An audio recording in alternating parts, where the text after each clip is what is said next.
You are now. Okay. But you can look at the top left-hand corner and it'll show Yeah. you, sweetheart. Otherwise, you.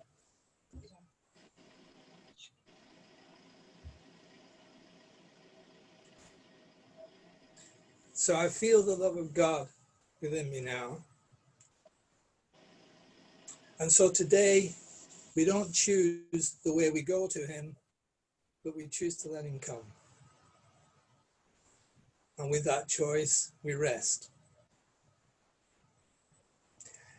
Our part is to allow the obstacle that we've interposed between the Son and the Father to be quietly removed forever.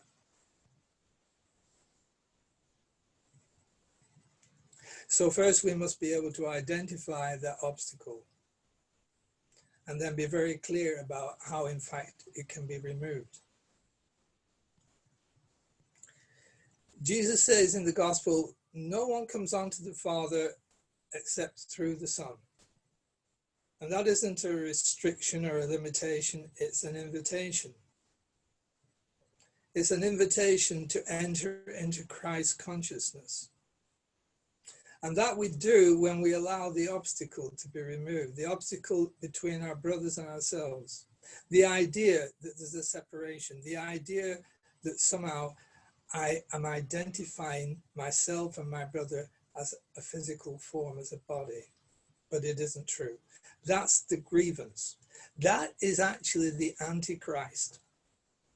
And that's the obstacle that we need to have removed before we can even begin to imagine what it is that we really are. What we really are is the Christ. And we can enter into that when we're willing to be free of the deception, the self-deception. So we have to learn to look at things differently. We have to learn to see in a different way. When we look through these eyes, these bodies' eyes, what we see is bodies. And we become so conditioned to believe in our senses that what they tell us is true. The faith we have in our senses tells us really nothing at all. It witnesses to what isn't there and doesn't allow us to see what is. So we can no longer believe our senses. We have to look beyond. We have to gain something of true seeing, of spiritual discernment. We have to look not with the eyes, but with the heart. You see, the heart is the seat of choice. And that allows us to be able to see what it is that we truly want to see. If we want to see what is real, if we want to see our brother as guiltless, as innocent, as created by the Father, then we must go beyond the physical to the spiritual and see with the eyes of discernment, to see with the eyes of Christ, to see that the body is just an appearance. And although my brother is animating that body, it's not what he is.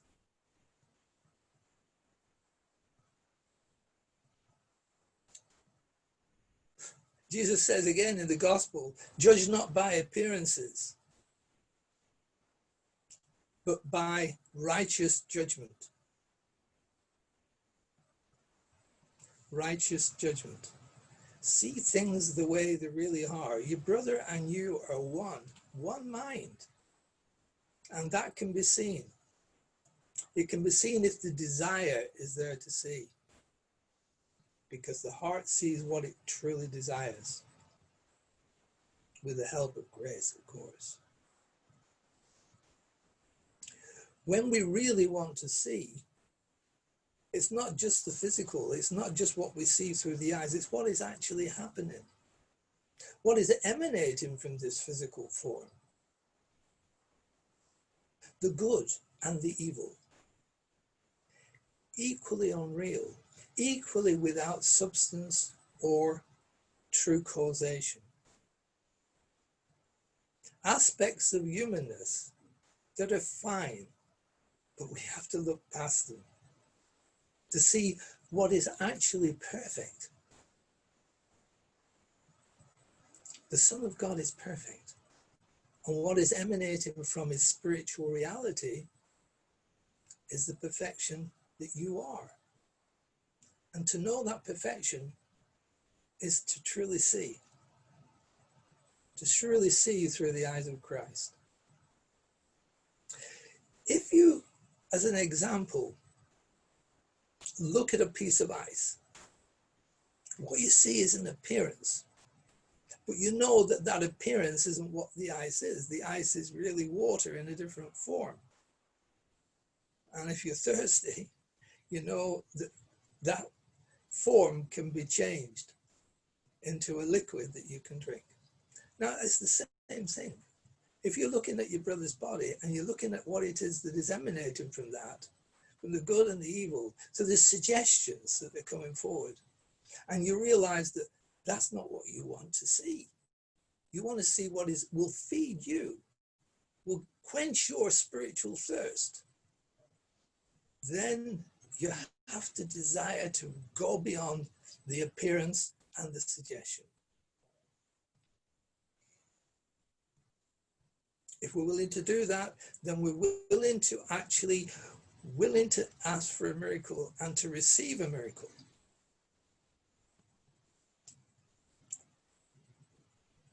We need to ask, we need to have the faith to ask for the miracle, but we need also to have the trust to receive it. That means standing back and letting him show you, letting him guide you, letting him see through his eyes.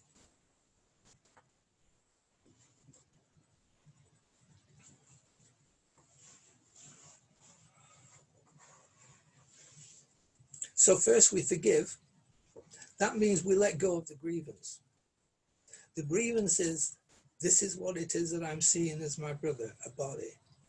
You let go of the grievance, you cast it out of your mind. You don't give it any attention. You're not going to stop. You're not going to go blind and not see what's there, but you don't give it any attention. It's not real. It's not important. You base your desire on what is really important, what is going to free you, what is going to give you what it is that you're looking for, a spiritual food. And you want to see the innocence in your brother. You want to see the innocence in your brother, and you will see the innocence in yourself. So first you forgive, and then you pray.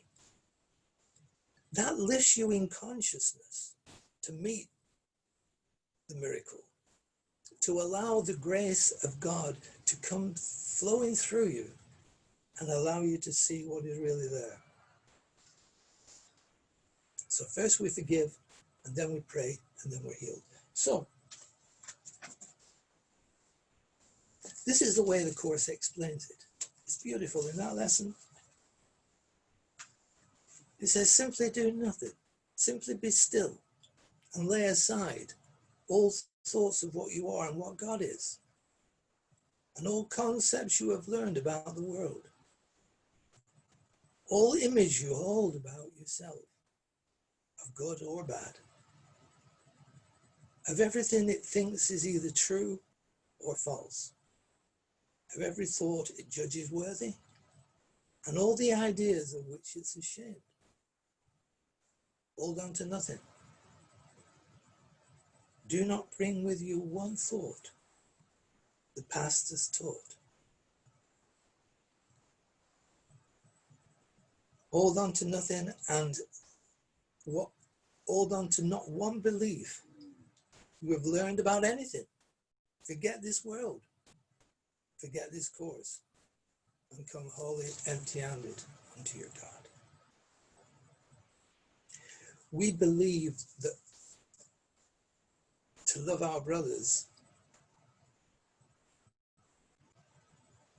is to love somebody, but your brother isn't the body. And you feel that when you have that connection and that emotional based feeling, that that's love, but that isn't love. That's just the human love. What we're looking for, what we need, to quench our thirst is divine love. And divine love is oneness, it's unity. And nothing will suffice until we actually achieve that. Then we'll be in the now. Then we'll be present. Then we'll be free of the past and the future. And we'll know ourselves as God created.